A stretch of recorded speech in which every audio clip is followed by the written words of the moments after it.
Well, it's Leeds versus Southampton in one of the biggest games of the season, and both of these teams have got so much in common. Premier League giants, both of them have had plenty of opportunities this year to go up. Both of them might stay in this division a year longer, and both of them have got teams coming up to the league in Derby for Leeds and Portsmouth for Saints that absolutely despise them. Welcome to the Terrace Talk View as we preview whew, Leeds against Southampton. Steve, we'll start with Leeds, if that's all right. Before we even talk about Southampton, we need to talk about Loftus Road and that Friday night. I have not seen a game where Leeds have been so unrecognisable. In any game I've watched Leeds live, you've seen all 45 of them. Was that as surprising to you as it was to the neutral? 100%, yeah. We can look for excuses all we want, but it was just a pathetic performance. I mean, we were obviously on a bit of an iffy run anyway, and to get the win on Monday at Middlesbrough and actually, show a bit of fight and some quality, I was genuinely, more embarrassingly, a bit optimistic going into the game. And then the game started. Comes in on the right, and as soon as he released it, I thought and it went in. I just thought we're not at the races, and I don't know if Farker bollocked them at half time, but my God, did they need something? And let's be honest, 20 minutes of the second half, I thought, right, we might be able to get back in this. There was a bit of impetus behind the play, but that's not good enough. 20 minutes in any game is just not good enough to get over the line. And no, it was by far the worst performance of the season. And, football kills you, doesn't it? And of course, it had to be at this stage of the season. If it was, within the first 10 games, we can take that. But no, what a dreadful, dreadful performance. And I'm sure a lot of Leeds fans listening to this will agree with me, and they'll be as surprised as me. But I thought the only person that came out with a bit of respect was Junior Firpo. I thought he was the only one who really seemed to maybe want it, but no, an absolutely disgusting performance overall. Can I talk about Meslier and what you thought of how many of those goals were his fault? Um, do you know what? I'm probably not. I'm gonna maybe say 1-2, but this is one of the games that I'm not killing him as much. I thought the first goal was bad, just general defending. I'm all right with that. He could have saved it. Second goal, we should have been clearing that before the plan B Sean Derry for QPR's whipping it into the corner. But no, I don't think that one I can be too critical for Meslier in as a game.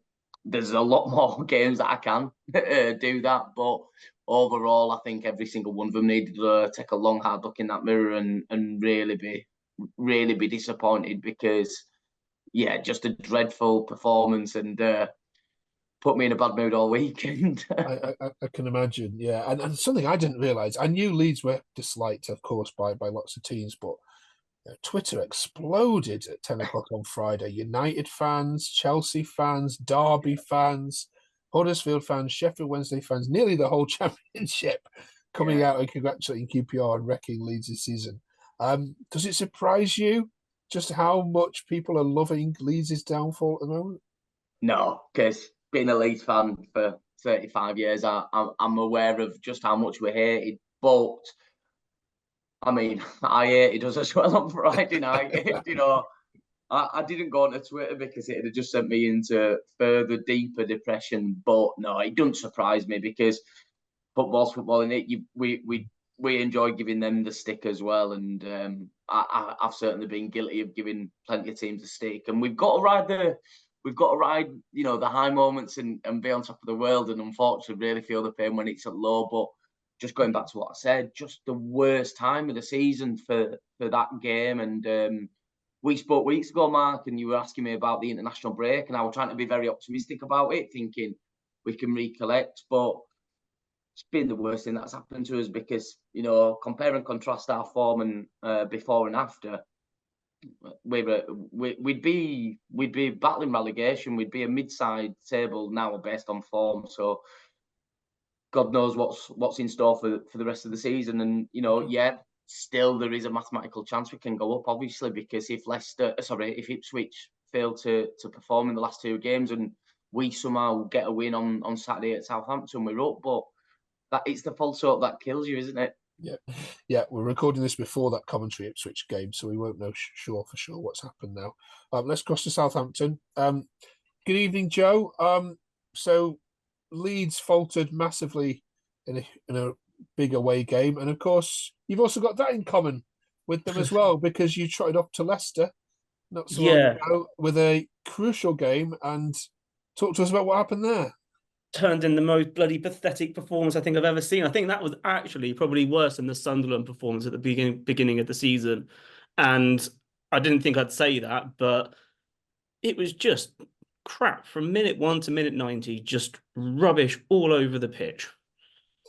And then the Stoke game at the weekend. Talk us through that one. Even worse. Even worse than the Leicester game. I mean, Russell Martin came out after Leicester and said we wouldn't lose that game with Jack Stevens in the side. Puts Jack Stevens in the side, and we still go ahead and bloody lose the game anyway. It's just pathetic. And he came out and he was like, we need to really knuckle down and get behind the boys and steamroll this run-in. And we've just been turned over week after week. There's many in the media that say you two are going to be meeting again in Wembley on May 27th, and I suppose as a betting person, you wouldn't put against it, would you? But if that's to happen, if the worst does happen, of course, to Leeds, then you've got to get past Norwich, and one of you's got to get past West Brom. And at the moment, watching both of you live recently, I'm sorry, but my money's on Norwich and West Brom final. No, me too. Me so too. Is mine. Yeah, so am I. Like, I'm really not confident. Like, what my mates were saying to me the other day, they were like, "Yeah, but we beaten West Brom home and away." It's like, yeah, it doesn't matter. That's season. This is playoffs. Playoffs is completely different ball game to general season. Yeah. Okay. What about then this Leeds game for Southampton? Obviously, it's an away game. It's your last away game of the season. How does he approach this? Because you've got two very attacking sides here who like to have the ball. Russell Martin doesn't know any other way other than to play like that. So I'm fascinated. This is not going to be 0-0. How does he approach it, Joe? Well, he's got to approach it a darn sight better than the last 2 games, I tell you. I mean, I would like to see him revert back to the back line that got us our 25 unbeaten. I think the problem with the last 2 games, we experimented too much, I think. I would like a more settled lineup. I would like to see Flynn back in, and we could maybe get a bit more control in midfield. But I think the way we've got to beat Leeds is we've got to attack them down the middle of the park. I think we've just got to run at them, be direct. Like what we did at St Mary's. We were direct, we ran in behind, and it worked. Okay. Joe, would you rather Leeds be in this third position or Ipswich? Oh, Ipswich. Is that because you think they're more beatable? Yes. Okay, Steve, let's go through the team then for this last home game, and then I'm going to ask you both for your predictions. What's he need to change? There's lots of people talking about that midfield or the lack of it against QPR. Yeah. Does he need to bring in different personnel there? Yeah, it's an interesting one because I find it really hard to find one area that was okay, and you sort of want to change it. One of the things that were working for us just before the international break was having Gray at right back and then Kamara and Gruev in centre mid, but Kamara just went off the boil completely. So is it the time to bring him back in and put Gray to right back? Maybe so, try to revert back to what was really working. Bamford he gets all his stick. I thought he did well against Middlesbrough. Obviously, he got the goal, and then Piru on Friday was shocking. So personally, I would have either Bamford or Mateo Joseph through the middle as well. I think Ruta, Somerville, and Nyonso is I'm happy with that because some of the weeks they will have bad games, but one of them often will come up with a bit of magic. So I'm happy him leaving those three.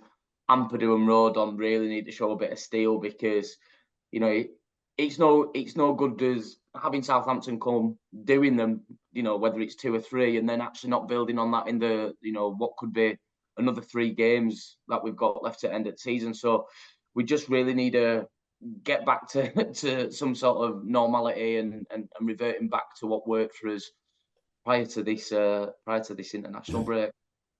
I mean, I think I've watched Leeds' last 3 games. Against Blackburn, you were toothless. Yeah. Against Middlesbrough, you were better but couldn't defend. And against QPR, you were both toothless and couldn't defend. Yeah. So I don't know what Leeds sides are going to turn up this weekend. I'm sure Leeds fans are hoping one that can put that right.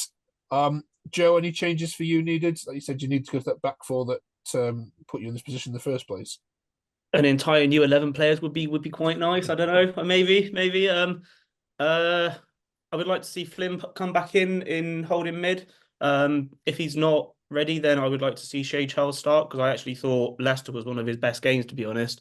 I think Brooks should maybe be given a rest. I don't think he's really shown a lot over the last couple of weeks. So maybe bring an Edozie in or a Sulemana and hit them with some pace. And I would actually like to bring Shea back in, because I think his hold-up play is going to be key to the way that we break down Leeds' defence. Let's get some score predictions from you both then. Given what you've watched over the last couple of weeks, this is going to be quite a hard one to predict. But it's going to be a great watch for the neutral. I'm hoping Sky choose this one for their live coverage. They have. Brilliant. Yeah. Okay, yeah, fantastic. Steve, you can go first. I think it's gonna be a few goals in it. I'm gonna go for us both just being just wild on the day, and I'll go for 3-2 Leeds win. Both seem to score. I'm gonna edge Leeds just because I'm Leeds and I have to for the final game of the season, but really wouldn't surprise me either for a draw. But I guess if I'm gonna try and win some money for myself as well, I'll put 3-2 on. Okay, Joe. Well, given the last couple of weeks that I've seen from Southampton, I'm not really confident. So I'm going to go for a 3-1 Leeds win. I think them just being at home and just I've seen what the atmosphere is like there. I think it would just be superb, and nothing what I've seen from Southampton the last few weeks has given me any confidence going into the next couple of weeks. Okay. Well, Ipswich Town fans will all be rooting on the Saints, and I'm sure lots of Huddersfield Town fans will not be wanting to do Leeds any favours. So, Steve, at the end of it all, are we going to be back here next week previewing the Hull away game or the West Brom away game? Yeah, I have absolutely no idea. I mean, it were a few years ago that reluctantly Huddersfield helped us when Smith Rowe scored when he went on loan to them, and that enabled us to be promoted. So, who knows? Miracles might happen. I think they've got to get a 15-goal swing lead, haven't they, to stay up? So let's hope for a huge Huddersfield win and a Leeds win. But unfortunately, I've said it before, I don't expect Ipswich to be dropping any points now in these final 2 games, and that's game over. So, Mark, I'll probably see you next week, mate. Probably will do, yeah. Before I go, Joe, Southampton did their lap of honour at the weekend to a near half-empty stadium.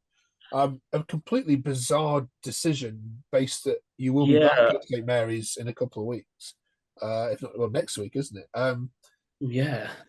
Was that decision met with the ridicule it deserved? Yeah, I think so. I don't really understand why the club decided to do it now. I know it was the end of the season, but we've got another game coming up at home in a couple of weeks, so we might as well just have stuck it then. Yeah. And after that toothless performance, I think the stadium wasn't even half full. I think there's so many empty seats. I sure as hell didn't stick around. I got out of there ASAP. But okay. Right, let's get Ellen Road rocking then, shall we, this weekend? I can't wait myself. I've got my viewing platform. And then, of course, we will be live on Terrace Talk for the final day of the season on Saturday afternoon. So if you're a Leeds fan or Southampton fan, obviously you two come on as well and let us know how it's gone. If you're not too emotional from it all, Steve, that'd be really good to hear from you. Good luck, Leeds fans. Good luck, Saints fans. We'll see you both. We'll see you both next week, one way or another. Cheers. Right, all the best.